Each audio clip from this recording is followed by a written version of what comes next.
Patawarin mo na kami, Clara. Kahit ngayon lang, nawala lang talaga kami sa sarili namin.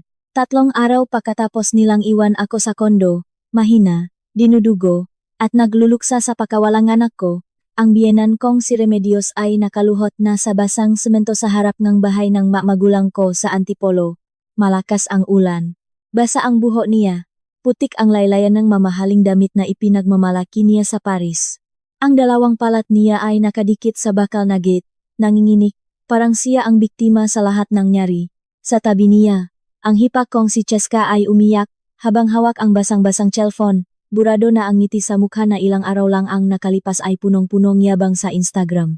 At sa likod nila, ang asawa kong si Miguel, ay nakatayo na parang lalaking biglang nawalan ng kaluluwa. Wala na ang kaniyang mamahaling kawat. Wala na ang kaniyang CEO smile. Wala na ang lalaking laging nagsasabing siya ang nagpatayo ng kumpanya. Siya ang nagpaangat sa pamilya niya.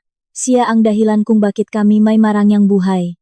Ngayon, ang natitira na lang sa kaniya ay basang polo, maputlang mukha, at mga matang desperadong naghahanap ngang awa mula sa baba. Ang ilang araw lang, ang nakalipas ay hindi man lang niya kayang yakapin. Clara, paus niyang sabi. Pakiusap. Kailangan lang nating mag-usap. Tumingin ako sa kaniya mula sa loob ng payong ko. Tahimik.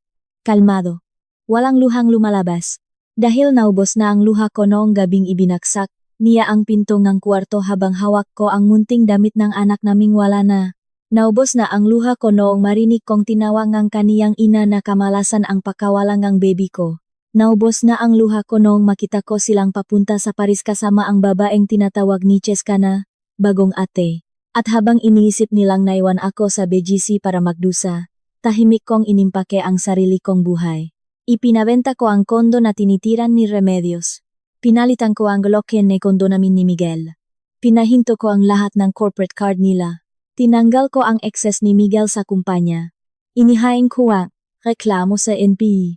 At inihanda ko ang bawat dokumentong magpapatunay na ang lalaking nagpakilalang hari sa harap ng lahat ay wala palang pagmamay-ari kahit isang piraso ng kaharian. Ang kumpanya?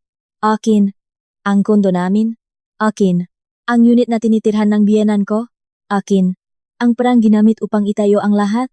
Galing sa retirement fund ng mga magulang ko. At ang maka-ebidensya na paktataksil, paknanakaw, at panoloko ni Michel, nasa kamay ko lahat. Kaya nang lumuhod sila sa harap mga ate, hindi ako nagulat. Hindi ako naawa. At higit sa lahat, hindi na ako bumalik sa dating Clara na marunong tumahimik para lang hindi masira ang pamilya. Dahil ang pamilyang pinoprotektahan ko noon, matagal na pala akong ginagamit. Nagsimula ang lahat sa isang malamig na examination room. Nakahiga ako sa clinic bed ni Dra. Santos, ang OBGYN, na halos 6 na taon ko nang pinupuntahan. Ilang beses na niya akong nakitang umiyak. Ilang beses na niya akong pinayuhan na huwag mawalan ng pag-asa. Ilang beses na niya akong tinulungan bumangon mula sa negatibong pregnancy test, failed treatment, at manggagabing pakiramdam ko ay hindi ako kumpletong babae. Kaya nung 2 buwan akong buntis sa wakas. Siya ang unang taong niyakap ko pagkatapos ng nanay ko. 10 taon. 10 taon akong naghintay. 10 taon akong nagdasal. 10 taon akong nagtiis sa matanong ng kamag-anak ni Miguel. Kailan kayo makakaanak? May problema ba si Clara? Baka masyado siyang stress. Baka hindi talaga siya para maging ina. Lahat na iyon, nilunok ko. Ngumiti ako. Tumango. Na kunwaring hindi nasasaktan. Dahil mahal ko si Miguel. Dahil akala ko, kapag dumating ang anak namin, gagaling ang lahat. Akala ko ang munting buhay sa loop ko ang magiging simulang ang bago naming pamilya. Pero nang dumampi ang malamig na ultrasound gel sa puson ko, napansin kong biglang bumagal ang kamay ni Dra. Santos. Tahimik siyang tumingin sa monitor. Walang ngiti. Walang mahinahong biro na madalas niyang gawin para pakalmahin ako. May maliit na tulok sa screen. Ang anak ko. Ang munting liwanag na gabi-gabi kong kinakausap habang nakahiga ako. Nakapatong ang kamay sa tiyan ko. Pero ang liwanag na dapat kumikislap sa loop nito ay wala na. Dra. Santos? Mahina kong tanong. Hindi siya agad sumagot. At sa katahimikang iyon, naramdaman kong may parte ngang mundo ko na bumagsak. Clara, sabi niya, dahan-dahan, Maingat, parang bawat salita ay kailangang balutin para hindi ako tuluyang mabasag. Napakahirap sabihin nito sa iyo. Wala na akong marinig na heartbeat. Napatitik ako sa kaniya. Ano po? Mukhang huminto na ang development ng baby ma. 2 linggo na ang nakalipas. I'm so sorry. Hindi ko maintindihan. O baka ayaw kong maintindihan. Umiling ako. Hindi po. Pakiulit po. Baka mali lang ang anggulo. Baka mahina lang. Naramdaman ko pa siya kahapon. Kinausap ko pa siya kagabi. Dra, pakiusap. Tingnan niyo ulit. Muling iginalaw ni Dra. Santos ang probe. Mas matagaw. Mas maingat. Pero habang tumatagal ang katahimikan, lalo kong nararamdaman na wala nang magbabago. Clara. Isa pa po. Pakiusap ko. Kahit isa pa. Hinawakan niya ang kamay ko. Hindi mo ito kasalanan. Naintindihan mo ba? Hindi dahil may nagawa kang mali. Hindi dahil hindi mo siya inalagaan. Pero sa sandaling iyon, wala akong narinig kundi isang pangungusap sa loob ng ulo ko. Hindi ko siya nailigtas. Hindi ko nailigtas ang anak ko. Nang hapong iyon, isinagawa ang prosedur para linisin ang sinapupunan ko. Hindi ko na maalala ang lahat ng malinaw. May ilaw sa kisame, may malamig na hangin.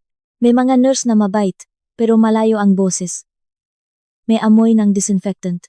May sakit sa katawan na tila nakmumula sa lugar na dati ay pinaglagyan ng pangarap ko. Pagkatapos, nasa recovery room ako, nakatitig lang sa kisame. Parang wala nang laman ang dibdib ko. Parang kahit umiyak ako, wala nang lalabas. Bako ako pawine, mahigpit ang bilin ni Dra. Santos. Clara, kailangan mong magpahinga. Strict bed rest kahit 1 linggo. Huwag magbubuhat ng mabigat. Huwag mapapagod. Huwag mo nang gumalaw ng sobra.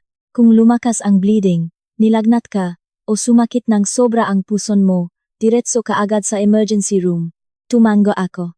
Hindi dahil kaya kong makinig, kundi dahil wala na akong lakas magsalita. Paglabas ko ang klinik, naupo ako sa isang bench sa hallway. Nahulog ang bag ko mula sa kamay. Bumukas ito. At mula sa loob ay lumabas ang munting puting damit pambata. Isang onesi. Ako mismo ang nahabingang maliit na bahagi nito. Hindi perpekto ang tahi. May ilang bahagi na medyo tabingi. Pero sa mata ko, iyon ang pinakamagandang damit sa mundo. Pinlansa ko pa iyon nung gabi bago ang appointment. Habang pinaplansa ko, iniisip ko kung magiging kamuha ba niya si Miguel. O baka makuha niya ang mata ko. Iniisip ko kung lalaki ba siya o babae. Iniisip ko kung tatawagin ba niya akong mama sa malambing na boses. Dahan-dahan kong pinulot ang onesye. Idiniin ko ito sa dibdib ko. At doon, sa hallway ng ospital, habang dumaraan ang mataong, may kanya-kanyang buhay, tahimik akong umiyak. Walang malakas na hikbi. Walang siga. Parang pati boses ko, namatay kasama ngang munting tibok na nawala sa monitor. Pagkatapos, sumakay ako ng taxi pauwi sa Pinecrest Residences sa BGC. Nakaupo ako sa likod, hawak pa rin ang onesi. Ang lungsot sa labas ng bintana ay patuloy na gumagalaw. May mga taong tumatawid, may mga kotse, may ilaw sa matataas na building, may makasintahang nagtatawanan sa sidewalk. Normal ang mundo. Ako lang ang hindi. Ma'am, tanong ang driver habang pasulyap-sulyap sa rearview mirror. Okay lang po ba kayo? Pinilit kong magsalita. Pinecrest Residences po. Building B dahan. Dahan lang po kuya. Pagpasok ng taxi sa complex, napatingin ako sa building sa tapat. Unit 1701. Dun nakatira ang biyenan kong si Remedios. 5 taon na ang nakalipas. Binili ko ang unit na iyon gamit ang perang ibinigay nga, mangulang ko. Buong-buo ang bayad, nakapangalan sa akin. Pero si Remedios, kung umasta, akala mo minana niya iyon sa sariling pamilya. Ipinagayabang niya sa mga amiga niya sa parokya at sa salon na tsondo ko sa BGC iyon. Kapag may bumibisita, sinasabi niyang regalo iyon ni Miguel, dahil napakabuting anak daw ng kaniyang panganay. Hindi ko siya kinontra. Kahit ako ang bumili, kahit ako ang nagbayado ng Asociación du, kahit ako ang nakasikaso ng buwis, pinili kong manahimik dahil ayaw kong lumihang gulo. Noon, akala ko iyon ang ibig sabihin ng pagiging mabuting asawa. Ngayon alam ko na, minsan, ang sobrang pananahimik ang unang pinto na pinapasukan ng pang-abuso. Pagdating ko sa tapat ng tsondo namin, itataas ko pa lang ang kamay para pindutin ang paskot nang marinig ko ang tawa ni Miguel mula sa loob. Masaya siya, Sobrang saya. Ma, huwag mo nang isipin ang gastos, sabi niya sa telepono. Ako na ang bahala. Duty free, shopping, restaurant, kahit ano gusto mo.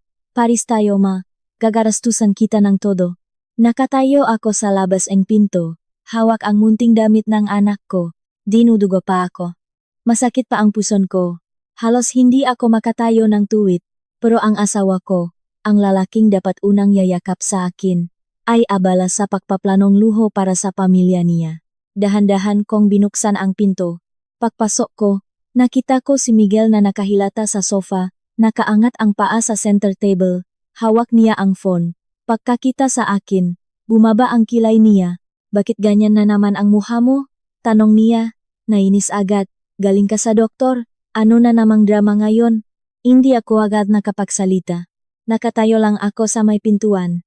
Hindi ko man lang maalis ang sapatos ko. Miguel, sabi ko, halos pabulong. Ang baby natin. Umupo siya ng tuwid, pero hindi dahil nag-alala siya, nainis siya. Ano na naman? Wala na ang heartbeat, sabi ko.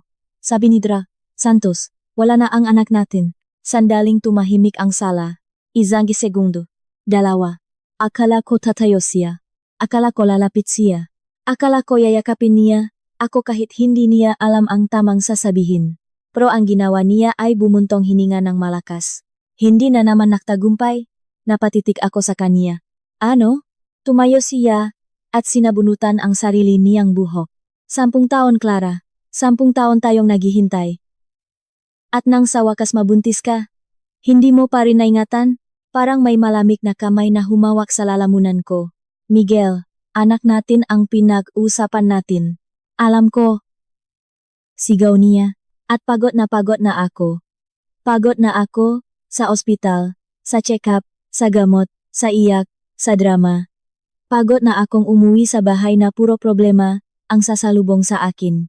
Miguel, sabi ko, pilit na lumalapit. Hindi ko kailangan ng sermon. Kailangan ko lang ng yakap, kahit ngayon lang. Pakiusap. Inabot ko ang kamay ko. Pero umatras siya. Bigyan mo akong espasyo, Clara. Hindi lang ikaw ang taong nasasaktan sa mundong ito. Tumalikot siya. Pumasok sa master bedroom. At ibinaksak ang pinto. Ang tunog ng pagsarang ng pintong iyon ay parang pako na diretsong bumaon sa dibdib ko. Naiwan ako sa sala. Hawak ang onesi. Walang yakap. Walang sorry. Walang asawa. Noong gabing iyon, hindi ako nakatulog. Naupo ako sa sahig sa tabi ng ama, nakasandal sa gilid ng cabinet. Hawak ko ang maliit na damit. Pinipilit kong kumbinsihin ang sarili ko na baka hindi lang alam ni Miguel kung paano harapin ang sakit. Baka pagod siya. Baka bukas, babalik siya sa akin. Baka yayakapin niya ako. Baka hihingi siya ang tawad. Pero kinaumagahan, hindi tawad ang dumating. Si Remedios ang dumating. Kasama niya si Cheska. Pagbukas ko ang pinto, pumasok sila na parang sila ang may-ari ng unit. Diyos ko, bungat ni Remedios habang sinusuri ang sala. Ano ba itong itsura ng bahay? Sumuko ka na ba sa paglilinis? Ang kawawang Miguel ko, uwi sa ganitong kalat? Hindi ako sumagot. Mabigat ang katawan ko. Masakit ang puson ko. Namamaga ang mata ko. Pakiramdam ko kahit pahinga. Kailangan kong pagipunan ng lakas. Ma, sabi ko. Kukuha po ako ng tubig. Huwag na. Putol niya. Baka pati tubig dito malungkot ang lasa. Umupo siya sa dining chair. Inayos ang salamin. At tiningnan ako mula ulo hanggang paa. Nabalitaan ko kay Miguel. Hindi na naman natuloy. Napatigil ako. Ma, nawala po ang baby. Alam ko. At ayoko nang marinig ang mahahabang detalye. Nagdadala ng malas ang usapang ganyan. Naramdaman kong may humiwa sa loob ko. Malas. Kamalasan. Ang anak ko, na hindi pa man lang nakaroon ng pakakataong huminga, tinawag niyang malas. Ma, sabi ko, nangingini ang boses. Kahapon lang nangyari. Pakiusap, huwag niyo po akong sabihan ng ganyan. Bakit? Ano ba ang dapat naming gawin? Magluksa kami buong taon? Tumawa siya ng mapait. Clara, 10 taon kang asawa ni Miguel. 10 taon. Ano ang naibigay mo sa pamilya namin? Sakit ng ulo, gastos, lungkot. At ngayon kahit isang apo, hindi mo naibigay. Hindi ko po kasalanan. Sabing doktor. Lahat ng doktor may sinasabi para hindi umiyak ang pasyente. Tumayo siya at lumapit sa akin. Pero sabihin mo nga sa akin, bakit ang ibang babae, Pagkatapos ikasal, sunod-sunod ang anak, bakit ang mamanugang mga amiga ko, 3, 4 ang apo, ikaw, 10 taon na, ni isang bata hindi mo may bigay kay Miguel. Napahawak ako sa likod ng upuan. Ma, hindi ko kaya ngayon. Hindi mo kaya. Tinuro niya ang mukha ko. Ang pamilya namin ang hindi na kaya. Si Miguel, nagtatrabaho, kumikita, nagdadala ng pangalan ng pamilya. Pag-uwi niya, ano ang sasalubong? Asawang maputla, umiyak, laging may sakit. Kung makahanap siya ng babae sa labas na mas masaya, mas maalaga, mas buo, masisisi mo ba siya? Doon ako napatingin sa kaniya. Matagaw. Parang may ibig sabihin ang huling pangungusap niya. Parang alam niya. Parang matagal na niyang alam. At hindi lang niya tinanggap. Pinaboran pa niya. Sa sofa, nakaupo si Cheska. Hindi man lang nag-angat ng tingin mula sa phone. Ma, sabi niya, maga-flight natin bukas. Kailangan nasa Naya tayo before 5:30. Nayos mo na passports? Si Clara na ang mag-iimpake ang ibang gamit. Sagot ni Remedios. Parang natural lang iyon. Flight? Tanong ko. Tumingin si Cheska sa akin at numisi. Paris, Ate Clara, hindi ba sinabi ni Kuya? Paris. Ngayong kakalabas ko lang ng ospital. Ngayong hindi pa humihinto ang pagdurugo ko. Ngayong bawal akong mapagod. Pupunta sila sa Paris. Akala ko pokadyo lang ni Cheska. Sabi ko kay Remedios. Kasama rin po si Miguel. Tumaas ang kilay niya. Siyempre, siya ang nakbayat ng buong biyahe. Bakit naman siya maiwan dito para bantayan ang drama mo? Huminga ako ng malalim. Sinusubukang pigilan ang panginginingeng boses ko. Ma, sabi po ang doktor, kailangan kong mag-bed rest. Natatakot po akong mag-isa. Pwede po bang kahit ngayon lang? Manatili muna si Miguel. Hinampas niya ang mesa. Napakasarili mo. Gusto mong sirain ang bakasyon ang asawa mo dahil lang hindi ka marunong tumayo sa sarili mong paa. Buong taon siyang nagtrabaho. Deserve niyang huminga. Ngumisi si Cheska. Ate Clara, hayaan mo namang mag-enjoy si Kuya. Kapag nandito siya, lalo lang siyang malulunot sa lungkot mo. Dun, may naputol sa loop ko. Hindi malakas. Walang tunog, pero alam kong iyon na ang huling hibla. Mahihiga muna ako, sabi ko. Hindi ko kayang mag-impake. Winasiwas ni Remedios ang kamay. Sige, humiga ka, pero mamaya, lumabas ka rin. Ikaw lang ang nakakaalam kung nasaan ang mga polo ni Miguel. Kung asawa ka pa rin, gawin mo man lang ang silbi mo. Hindi ako sumagot. Pumasok ako sa bedroom. Izinara ko ang gipinto. At tumayo sa harap ng salamin. Ang babaeng nakatingin sa akin ay parang estranghero. Maputla, payat, namamaga ang mata. May kamay na nakapatong sa puso na wala ng laman. Ngunit sa likod ng lungkot, may isang bagay na malamig na gumising. Hindi ito kalit na sumizi ka. Hindi ito pahihiganting padalos-dalos. Ito ay isang tahimik na desisyon. Kailangan ko nang putulin ang 10 taon ngang buhay ko. Mula sa sala, narinig ko ang kalansing ng maleta, ang tawanan ni Remedios at Cheska, ang excited nilang usapan tungkol sa hotel, shopping, at Eiffel Tower. Ma, sabi ni Cheska, sabi na ba ko kung ata-atehan, kailangan daw naming makpicture sa Eiffel Tower. Nagilo ang katawan ko. Bago kong ata-atehan, humagihik si Remedios. Alam mo namang sasama siya sa biyahe. Ang babaeng tumutulong kay Miguel sa office. Ang bait, ang ganda, at marunong mag-alaga ng lalaki. Mukhang siya na talaga ang mas bagay maging asawa ang kuya mo. Sumandala ako sa pinto. Hindi na ako nagulat. Dahil kilala ko na siya. Nicole, 2 linggo bago mamatay ang anak ko sa sinapupunan, nakita ko mismo ang babaeng iyon. Nung araw na nalaman kong buntis ako. Galing ako sa OBGYN, hawak ang unang ultrasound photo. Maliit pa lang ang baby sa larawan, parang tuldok lang. Pero para sa akin, buong mundo na iyon. Bumili ako ng paboritong chocolate cake ni Miguel. Dinala ko ang ultrasound sa office niya sa BGC. Gusto ko siyang sorpresahin. Gusto kong makita ang mukha niya kapag sinabi kong, Miguel, magiging ama ka na. Ang kumpanya namin ay nasa 4th floor ng isang commercial building. Import-export business iyon na nagsimula sa halos pagkabangkarote ng dating negosyo ni Miguel. 5 taon ang nakalipas, gamit ang 25 milyon na retirement fund ng may magulang ko, itinayo namin ang bagong kumpanya. Nakarehistro iyon ng buo sa pangalan ko. Iyon ang kondisyon ni Papa. Clara, sabi niya nun, tutulungan kita, Pero ang kumpanya ay dapat nakapangalan sa iyo, hindi kay Miguel. Sa buhay, ang taong walang hawak na sariling ari-arian, madaling tapakan. Noon, naisip kong masyadong matigas si Papa. Ngayon, alam kong kiniligtas niya ang buhay ko. Paglabas ko ng elevator nung araw na yun, tahimik ang reception. Walang tao. Hawak ko ang cake sa isang kamay at ang ultrasound photo sa kabila. Dahan-dahan akong lumapi sa office ni Miguel. Bahagyang bukas ang pinto. At mula sa loop, narinig ko ang boses ng baba. Babe, saan tayo pupunta pagkatapos ng work? Napatigil ako. Babe, narinig ko ang boses ni Miguel. Malambing. Malambot. Isang tinik na matagal ko nang hindi naririnig para sa akin. Kahit saan mo husto, Nicole. Gamit ang nanginginig kong kamay, bahagya kong itinulak ang pinto. Nakita ko sila. Si Miguel, nakasandal sa mesa niya, ang isang kamay nakapulupot sa baywang ng babaeng nakaitim na blazer, pulang lipstick, mahabang buhok, kumpiyansa ang ngiti. Si Nicole. Pinipilipit niya ang kurbata ni Miguel sa daliri niya. Paano kung magreklamo ang asawa mo? Huwag mong isipin si Clara, sagot ni Miguel. Wala siyang alam sa negosyo, nasa bahay lang iyon, reklamo ng reklamo tungkol sa pagbubuntis niya. Pagkatapos, hinalikan niya si Nicole. Muntik kong mabitawan ang cake, umatras ako. Hindi ako sumiga. Hindi ako pumasok. Hindi ko sila sinampal. Tumakbo ako papunta sa fire exit.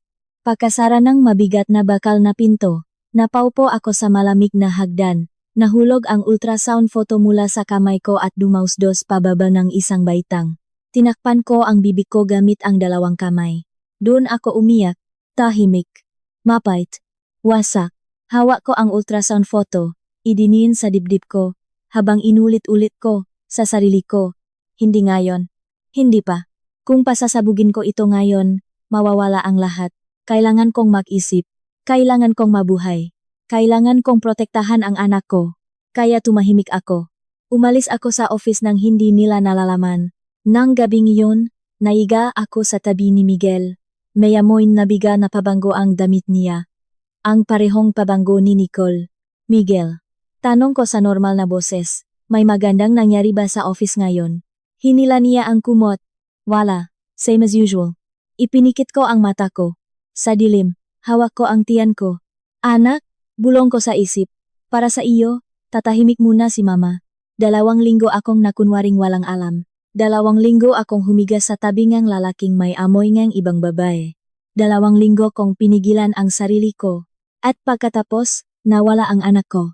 Kaya nang marinig ko sa kabilang pinto ang tawanan ni Remedios at Cheska habang pinag-usapan si Nicole bilang bagong manugang, may isang malamig na linya na gumuhit sa puso ko. Tama na. Kinaumagahan, bago sumikat ng husto ang araw, handa na silang umalis. Nakatayo si Miguel sa hallway. Inaayos ang kwelyo ng mamahaling coat niya. Ang coat na iyon ay may bahid ng pabango ni Nicole. Miguel, sabi ko mula sa pinto ng bedroom. Mag-ingat ka. Tumingin siya sa akin sa salamin. Alagaan mo sarili mo. Pupunta si mama after ilang araw para tingnan ka. Iyon lang. Walang yakap. Walang halik. Walang tanong kung dumudugo pa ba ako. Walang pag-aalala kung kakayanin ko bang mag-isa. Lumabas si Remedios. Suot ang bagong Chanel bag na malamang galing sa corporate cart na akala niya walang katapusan. Si Cheska naman ay abala sa phone, tumatawa habang naktatip. Pakasarang ang pinto, tumahimik ang buong tsondo. Ilang segundo akong nakatayo sa hitna sala. Pagkatapos, kinuha ko ang phone ko at binuksan ang Instagram ni Cheska. May bagong post mula sa airport lounge. Si Cheska, nakaakbay sa isang babaeng nakaitim na blazer. Si Nicole. Caption. First Paris trip with my new 8. See you Paris. Kinuha ko ang screenshot. Pagkatapos, binuksan ko ang Facebook ni Remedios. May larawan siya sa business class seat, nakangiti ng malapat. Caption. Ang future manugang ko ang nagregalo ng ticket na ito. Ganito pala ang feeling ng tunay na alaga. Future manugang. Habang ang tunay niyang manugang ay naiwan sa bahay, katatapos lang mawalan ngang anak, hindi na ako umiyak. Ibinaba ko ang phone. Tumingin ako sa malaking framed photo ni Miguel sa dingding. Kuha iyon nung company anniversary. Nakangiti siya roon. Suot ang mamahaling suit. Hawak ang mikropono habang sinasabi sa lahat. Itinayo ko ang kumpanyang ito mula sa wala. Mula sa wala. Napangiti ako ng malamig. Dahil hindi siya nagsimula mula sa wala. Nagsimula siya mula sa parang niluha ko sa harap ng mga magulang ko. Naalala ko ang gabing iyon. 5 taon na ang nakalipas. Ang dating negosyo ni Miguel ay pabagsak na. May utang sa supplier, delayed ang sahod ng staff, at halos araw-araw may tumatawag para maningil. Hindi na siya bumabangon sa kama, nakahiga lang siya, nakatitik sa kisame, sinasabing wala na siyang silbi. Ako ang umupo sa tabi niya gabi-gabi. Ako ang nagbilang ng utang. Ako ang gumawa ng spreadsheet. Ako ang tumawag sa mga supplier para humingi ng extension. Ako ang lumuhod sa sala na mga magulang ko sa Antipolo. Tama, sabi ko nun habang nanginginig ang boses. Patawad po, pero kailangan namin ng tulong.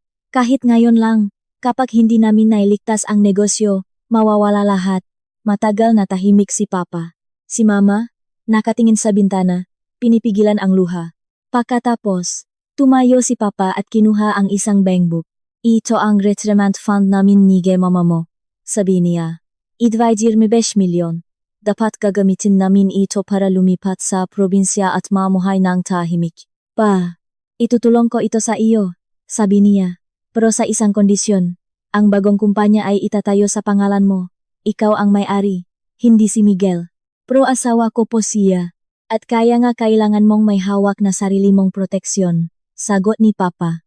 Mahal mo siya, alam ko, pero ang pagmamahal ay hindi sapat na titulo sa lupa, hindi sapat na pirma sa bangko, at hindi sapat na depensa kapag tinalikuran kang tao. Noon, nasaktan ako sa sinabi niya. Ngayon, nagpapasalamat ako. Gamit ang perang iyon, itinayo ko ang bagong kumpanya. Ako ang nagasikaso na registrasyon. Ako ang nakipag-usap sa suppliers. Ako ang naganap ng warehouse. Ako ang nag-interview ng unang employees. Ako ang nag-aral ng logistics hanggang madaling araw. Ako ang gumagawa ng financial reports. Si Miguel ang inilagay kong CEO sa harap ng clients dahil magaling siyang magsalita, magaling siyang ngumiti, magaling siyang magpanggap na alam niya ang lahat. Noong una, akala ko team kami. Pero habang lumalaki ang kita, lumalaki rin ang yabang niya. Pumili siya ng bagong Mercedes gamit ang company lease.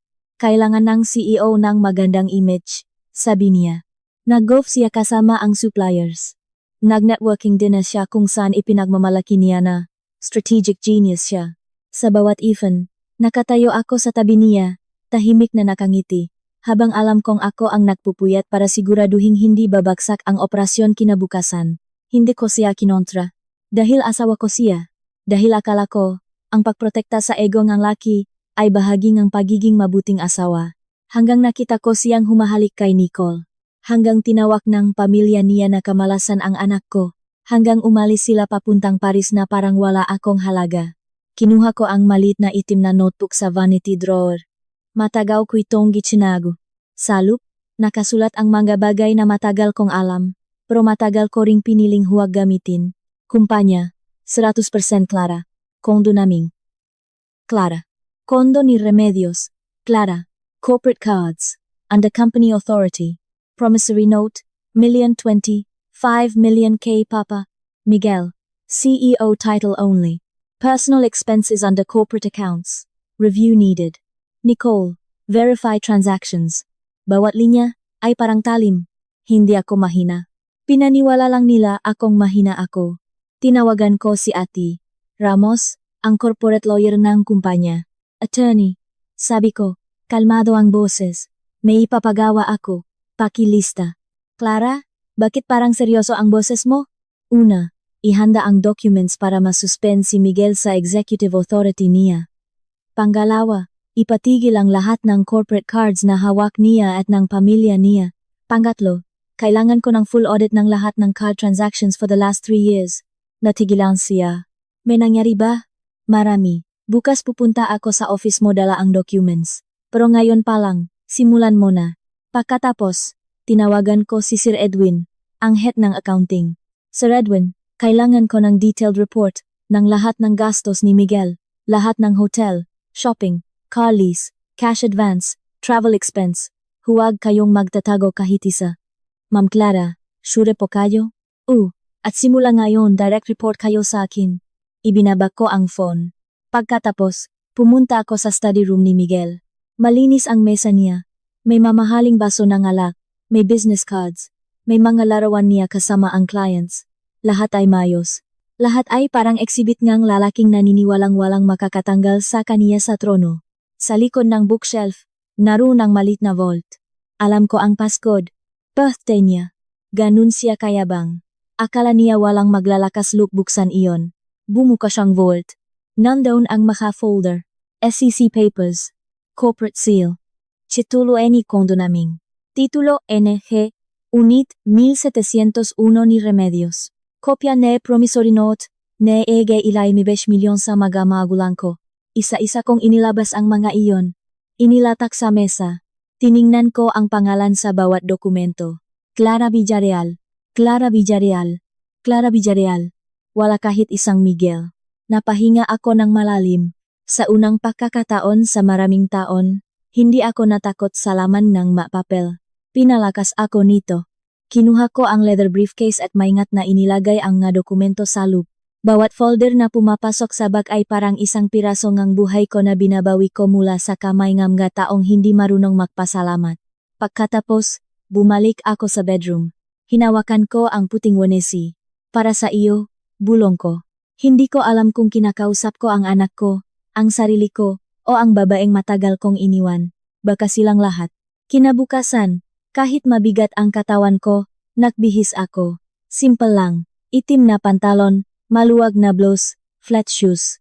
May sakit pa rin ang puson ko, at bawat hakbang ay may paalala na hindi pa ako dapat gumagala.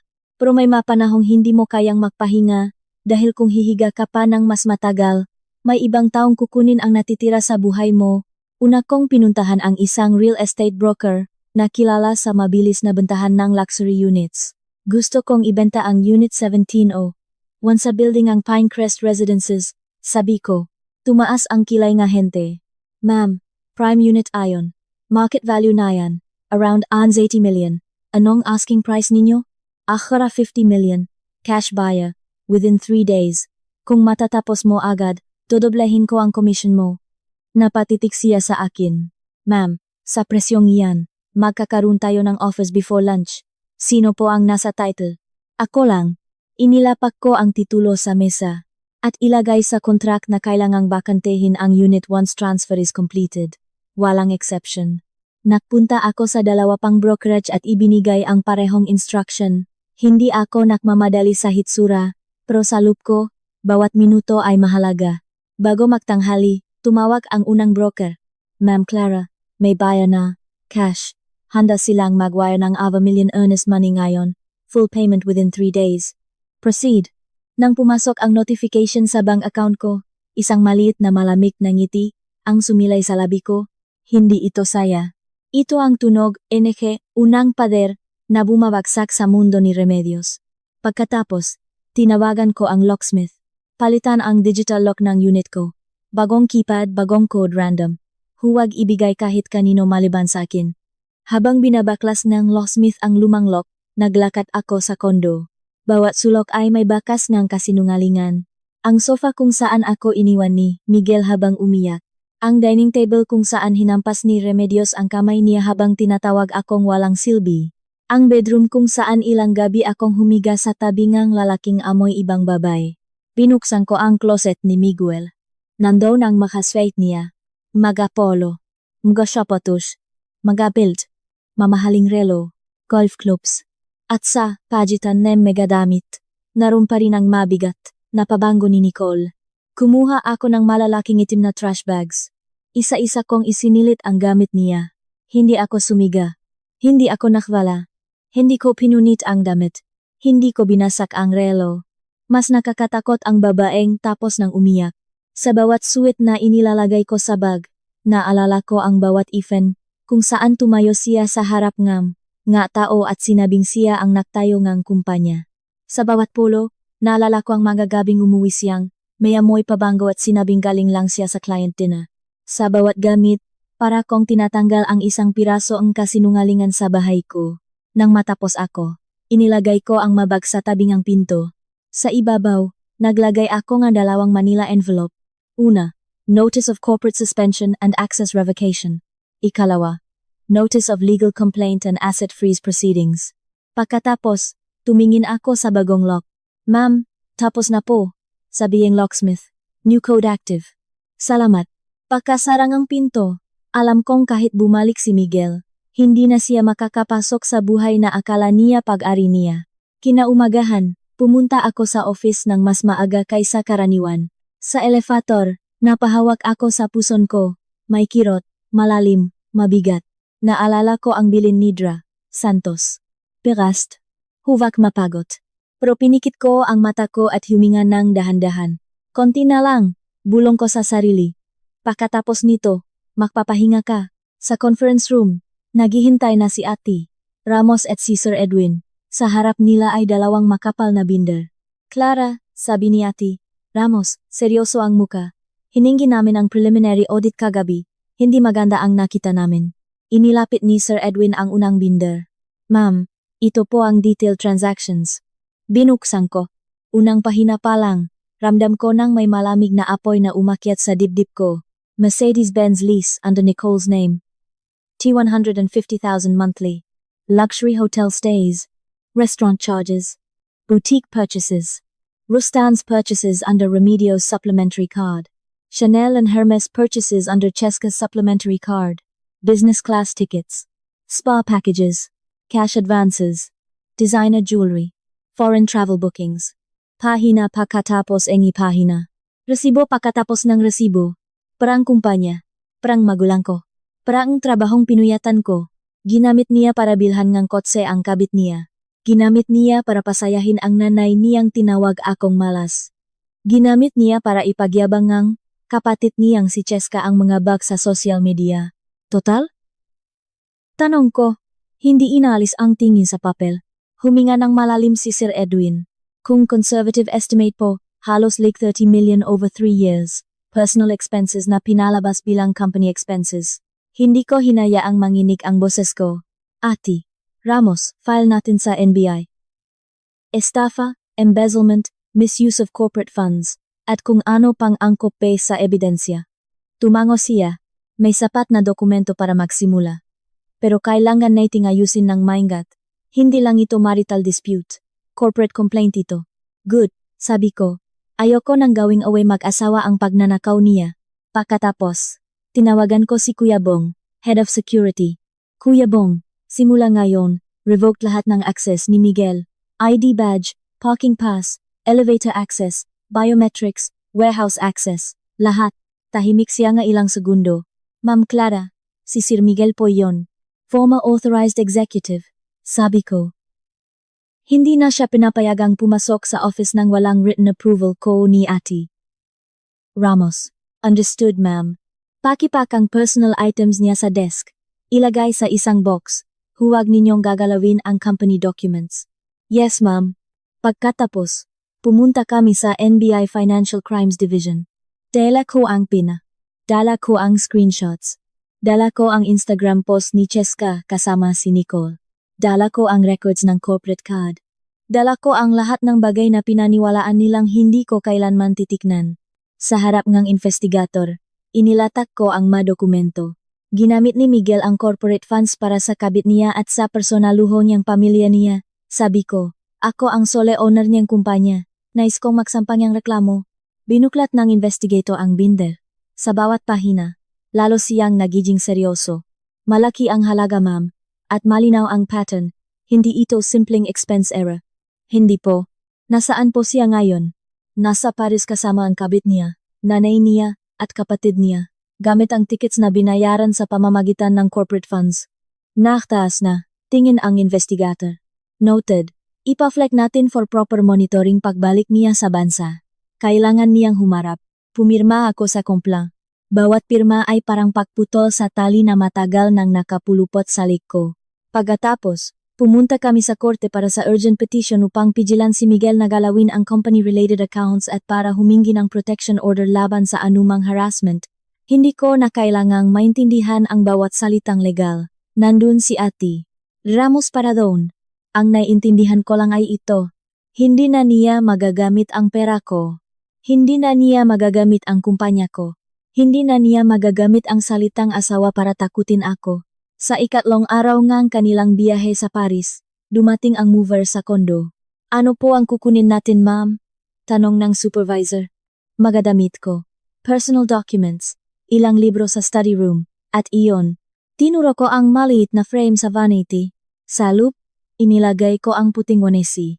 Hindi ko ito kayang itapon. Hindi ko ito kayang itago sa drawer. Kailangan kong makita ito, kahit masakit.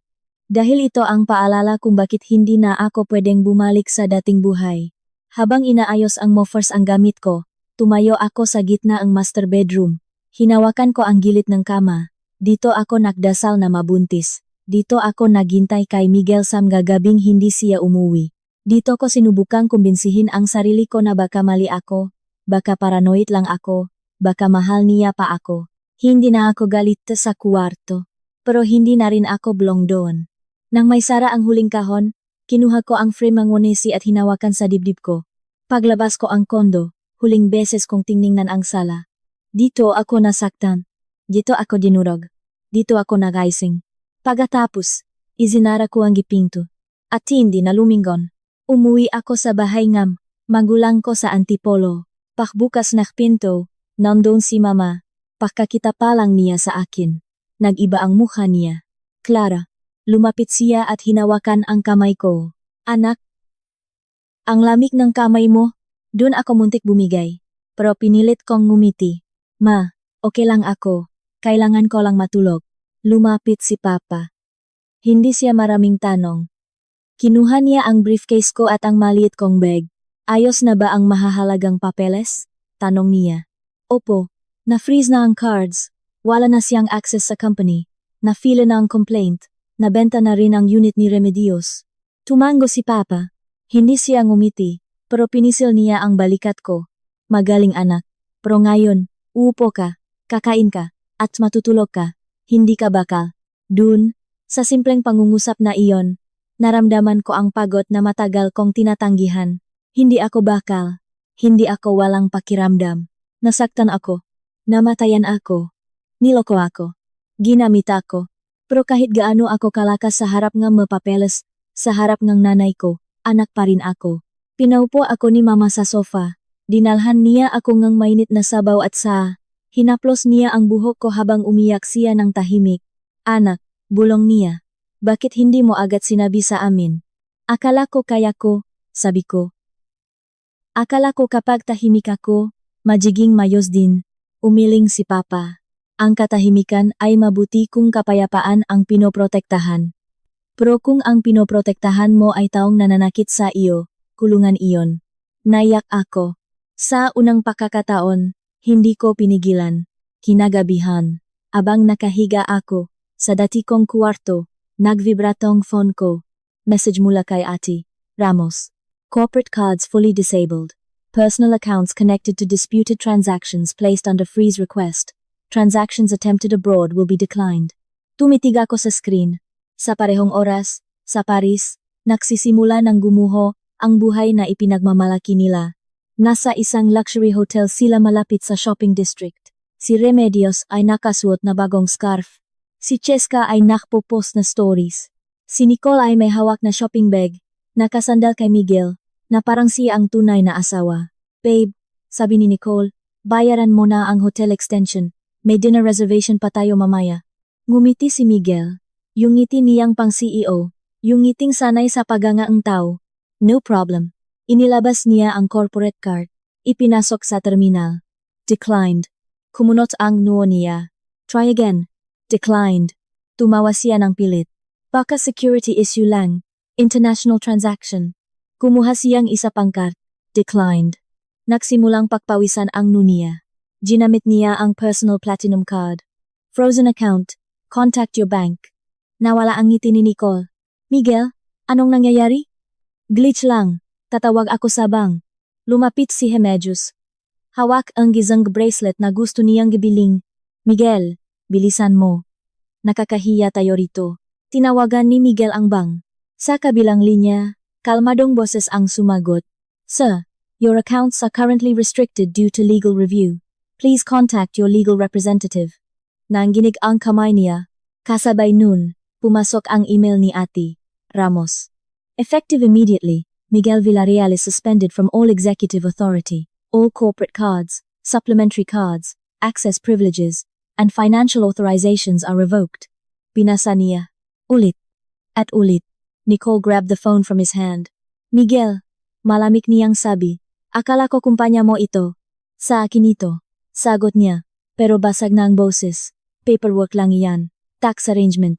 Ako ang CEO. CEO? Tumawa si Nicole ng walang lambing. Miguel, wala kang gumaganang card, wala kang access, wala kang account, at sinasabi mong sa iyo ang kumpanya? Nicole, pakinggan mo ako. No. Ikaw ang makinig. Inihagis niya ang phone sa dibdib ni Miguel. Hindi ako sumama sa Paris para makipaglaro sa lalaking walang pera. Lumayo siya. Si Remedios, desperado, inawakan ang braso ni Nicole. Hija, ikaw muna magbayad. Pagbalik namin sa Pilipinas, dodoblehin ni Miguel. Tiningnan siya ni Nicole mula ulo hanggang paa. Remedios, kung hindi pala sa inyo ang pera, bakit kayo umastang mayaman? Namula si Remedios.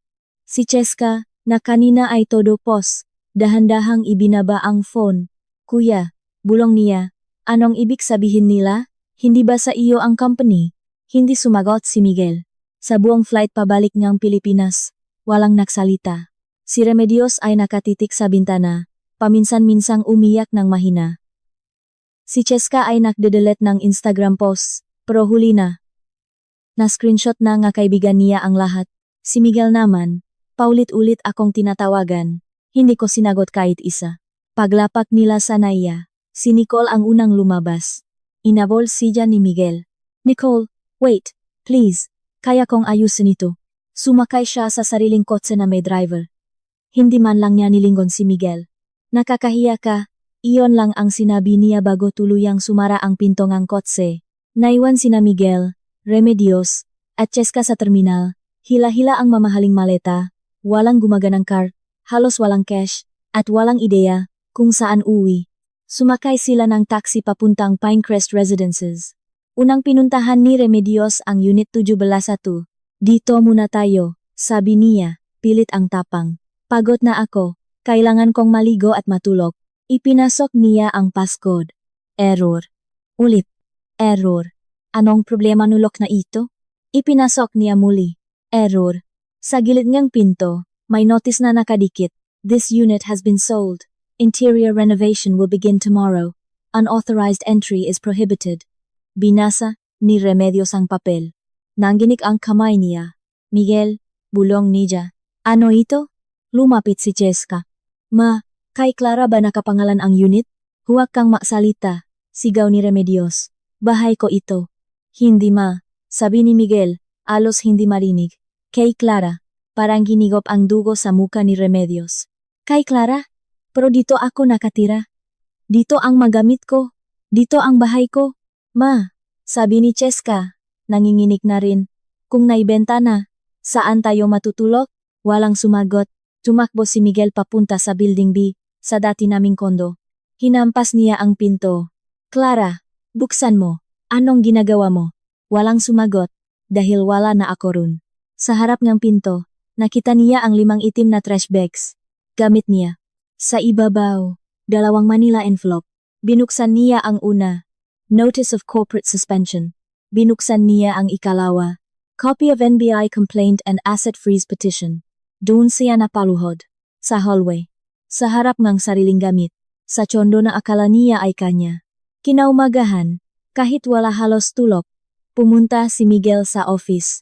Gusot ang polo, basag ang mukha, pero pilit pa rin ang yabang. Pagdating sa lobby, iniskan niya ang ID badge. Red light.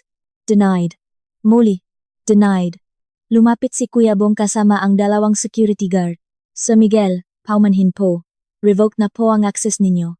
Revoked? Siga niya. Ako ang CEO. Former authorized executive po, sir. May board resolution. Kalokohan. Tawagin ninyo si Clara. Ma'am Clara already gave instructions. Nawala ang kontrol niya.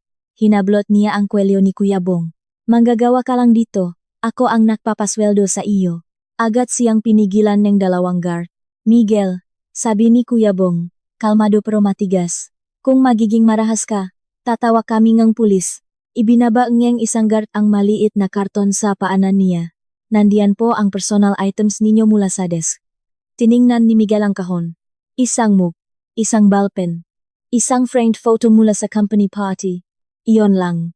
Iyon lang ang natira sa lalaking nagsabing siya ang nagtayo ng lahat. Sa labas ng building nakita niya ang kotse ni Nicole sa parking area. Tumakbo siya papunta roon. Nicole! Bahagyang bumaba ang tinted window. Tiningnan siya ni Nicole. Malamig, walang awa. Miguel, may ari-arian ka ba kahit isa sa pangalan mo? Nicole, please, pakinggan mo ako. Answer me. Hindi siya nakasagot. Napangiti si Nicole ng mapanghamak. Goodbye, Miguel. Tumaas ang bintana. Umandar ang kotse. Tumaasik ang tubig ulan sa sapatos ni Miguel. Sa parking lot, nabitawan niya ang maliit na kahon. Nabasa ang mapapel. Gumulong ang ballpen sa kanal. At dun, napaluhod ang lalaking minsang nagsabing wala akong silbi. Samantala, si Remedios at Cheska ay nakaupo sa isang 24-hour karinderya, hila-hila ang mga maleta, basang-basa at pagod. Cheska, sabi ni Remedios, tawagan mo ang makaibigan mo, mangutang ka kahit pang hotel lang. Tinawagan ni Cheska ang unang kaibigan, hindi sumagot. Ikalawa, Bose, ikatlo, sumagot, pero malamig ang boses. Cheska, may utang ka pa sa akin, at nakita namin lahat ng post mo sa Paris. Baka sinyo ate mo ang tawagan mo. Pinatay ang tawag. Humagulgol si Cheska. Sa kabilang mesa, may dalawang babay na pabulong na tumatawa habang nakatingin sa kanila. Hindi ba siya yung nag-post ng business class kahapon? Parang siya nga. Namula si Cheska sa kahihiyan. Ang social media na ginamit niya para ipahiya ako, ngayon ay naging salamin ng pagbagsak niya. Noong sumunod na hapon, nakatanggap si Miguel ng text mula sa NBI Financial Crimes Division. You are required to appear for questioning regarding complaints of estafa, embezzlement, and misuse of corporate funds. Sa interrogation room, inilapag ng investigator ang makapal na binder sa harap niya. Mercedes lease for Nicole, luxury hotel charges, designer purchases for Remedios and Cheska, foreign travel, spa packages, lahat charge sa corporate accounts. Business expenses po iyon. Nautal na sabi ni Miguel. Client relations. Client relations ang Chanel bag ng kapatid mo? Tanong ng investigator. Business expense ang hotel room ninyo ng kabit mo? Namutla siya. Sarje, pakiusap. Kailangan ko lang makausap ang asawa ko. Maayos ko ito. Ang asawa mo ang complainant, sagot ng investigator. At based sa documents, mukhang matagal na niyang pinili na hindi na makipaglaro sa iyo. Sa bahay nga magulang ko. Nakaupo ako sa sala habang hawak ni Papa ang nga bagong papeles. Annulment petition, civil complaint, protection order, corporate restructuring documents, formal refusal to settle without full restitution. Clara, sabi ni Papa, active na ang protection order. Kung pupunta sila rito at gumawang gulo, tatawag tayo ng pulis. Tumango ako. Mula sa kusina, lumabas si Mama dala ang mainit na sabaw. Anak, uminom ka muna. Kailangan mong magpalakas. Kinuha ko ang mangkok. Doon ko napansin na nanginginig pa rin ang kamay ko. Hindi ako bato. Hindi ako halimaw. Hindi ako malamig dahil wala akong puso. Malamig ako dahil kung init pa ako, baka tuluyan akong masunog. Kinagabihan, pumuhos ang malakas na ulan. Bandang alas 11, kumatok ang security guard sa pinto. Ma'am Clara, may 3 tao po sa gate. Alam ko na. Kinuha ko ang payong. Tumayo si Papa, sasamahan kita. Hindi na pa, sabi ko. Ako ang kailangan nilang harapin. Lumabas ako sa branda. Sa likod NG bakal nagate, nakatayo sina Miguel, Remedios, at Cheska. Basang-basa. Pagod. Wasak. Clara, sigaw ni Miguel. Pakiusap, kausapin mo ako. Clara, iyak ni Remedios. Patawarin mo kami. Nakamali ako. Naging masama akong biyenan. Si Cheska ay umiyak, habang hawak ang cellphone niya. Ate Clara, sorry po talaga. Tanga ako, hindi ko natatawaging ate si Nicole. Please. Lumapit ako sa kata. Hindi ko ito binuksan ng buo. Ilang pulgada lang. Sapat para marinig nila ako. Remedios, sabi ko, naalala mo ba ang sinabi mo nung kakalabas ko lang sa ospital? Clara, hindi ko sinasadya. Sinabi mong kamalasan ang anak ko. Natahimik siya. Sinabi mong hindi ko kayang maging asawa, hindi ko kayang maging ina. Sinabi mong nakakahiya akong maging manugang. Galit lang ako nun, iyak niya. Hindi, malupit ka nun. At ngayon, takot ka lang. Tumingin ako kay Cheska. At ikaw, tinawak mong ata ang kabit ng asawa ko habang hawak mo ang manggabag na binili gamit ang perang ninakaw sa kumpanya ko. Ate Clara, hindi mo ako ate nung pinagtatawanan mo ako. Huwag mo akong tawaging ate ngayon dahil wala ka ng matakbuhan. Sa huli, tumingin ako kay Miguel. Nakaluhot siya sa ulan. Ang lalaking hindi man lang yumakap sa akin noong nalaman naming wala na ang anak namin. Ang lalaking nagsabing pagod na siya sa lungkot ko. Ang lalaking hinamit ang pera ko para alahan ng ibang baba. Clara, sabi niya. Pakiusap. Iligtas mo ako. Makukulong ako. Hindi kita ikukulong, Miguel, sabi ko. Ang ginawa mo ang magdadala sa iyo ron. Pamilya tayo. Hindi. Pamilya ang hindi iniwan ang asawa habang dinudugo siya. Pamilya ang hindi tinatawag na kamalasan ang patay na anak. Pamilya ang hindi nagnanakaw ng perang pinahirapan ng iba. Clara, kahit ngayon lang. Inilabas ko ang ma-envelope mula sa loop ng koat ko at inihulog sa basang semento. Annulment petition. Civil complaint. Protection order. Formal refusal to settle the corporate fraud complaint. Binasa ni Miguel ang unang pahina. Nangingini ang kamay niya. Bigla siyang tumayo at sinubukang itulak ang gate. Hindi mo ako pwedeng gawin nito, sigaw niya. Asawa mo ako. Agad na lumabas ang dalawang security guard mula sa gilid ng bahay. Sir, umatras po kayo, sabi ngang isa. Pero hindi umatras si Miguel. Hinawakan niya ang bakal na gate at sinubukang buksan ito ng pilit. Si Remedios naman ay nagsimulang humampas sa gate. Wala kang utang na loob? Tinanggap ka namin sa pamilya namin. Tiningnan ko siya ng diretso. Remedios, sa kondo ko ka tumira. Tumawag ang security sa pulis. Ilang minuto lang, dumating ang police mobile. Kumikislap ang pula at asul na ilaw sa ulan. Lumabas ang dalawang pulis. May report kami ng violation ng protection order, trespassing, at attempted forced entry. Officer, asawa ko siya, sigaw ni Miguel. Sir, may court order. Kailangan po ninyong sumama sa amin. Nang pigilan siya ng pulis, pumalak siya. Maling galaw ulit. Mabilis siyang pinosasan. Si Remedios ay halos matumba sa ijak. Si Cheska ay sumisigaw. Ma, kuya, ano na tayo? Habang isinasakay si Miguel sa police car, huling beses siyang tumingin sa akin. Clara, please. Pero wala na akong kailangang sabihin. Isinara ko ang gate. At nang marinig ko ang tunog ng kandado, pakiramdam ko, sa unang pakakataon sa loob ang 10 taon, ako naman ang nakahinga. Isang buwan ang lumipas. Nakaupo ako sa opisina niya CEO. Hindi na iyon opisina ni Miguel. Opisina ko na. Tinanggal ko ang malalaking larawan niya sa dingding. Pinalitan ko ang layout ng mesa. Inayos ko ang records.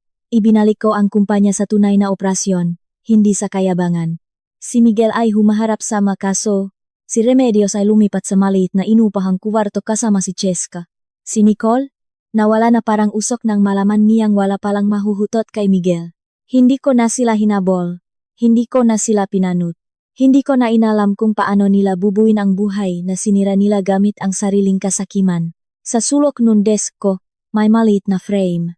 Sa loop nito, ang puting onesi. Minsan, hinahawakan ko ang salamin. Hindi na ako umiyak araw-araw. Pero hindi ibig sabihin nun nakalimutan ko na. May mga sakit na hindi nawawala. Nagiging bahagi lang lakas mo. Tumayo ako at lumapit sa floor-to-ceiling window. Sa ibobo, obola ang warehouse.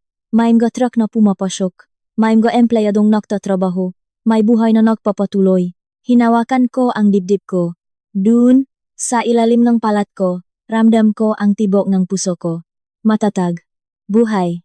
Hindi ako nanalo dahil bumagsak sila. Nanalo ako dahil hindi na ako bumalik sa babaeng hinayaang yurakan siya sa ngalan ng kasal. Natuto akong minakamahalagang aral. Ang pagmamahal na walang respeto ay hindi pagmamahal. Ang pamilya na ginagamit ang sakit mo laban sa iyo ay hindi pamilya.